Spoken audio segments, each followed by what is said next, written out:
A routine test ending in an enormous explosion. SpaceX's Starship destroyed on the launch pad late last night. Video appears to show two explosions, the first near the rocket's nose, the second one on the left side of the spacecraft.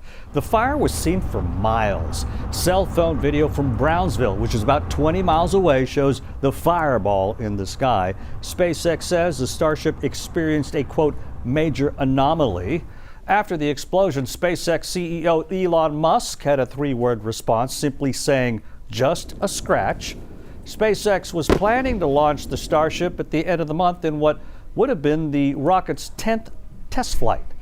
This Starship rocket is the biggest and most powerful rocket at SpaceX. Yeah, the goal is for it to take humans back to the moon and eventually to Mars. But the test rockets have exploded several times in the past year.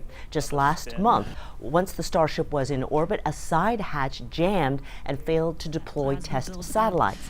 Then there was a leak in the fuel tank, causing the rocket to spin out of control when it re-entered the atmosphere, then break apart over the Indian Ocean.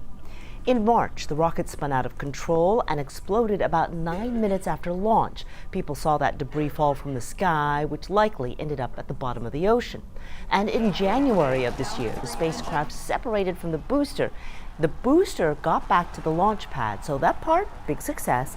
But the Starship rocket going into space exploded. That was over Turks and Caicos and forced airplanes to divert.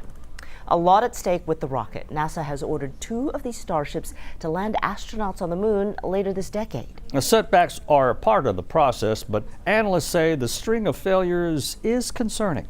But SpaceX has had a real string of these failures, and it's raising questions about whether or not they will be ready to supply the lander, the moon lander that NASA's ordered, to put astronauts on the moon in just about 2 to 3 years.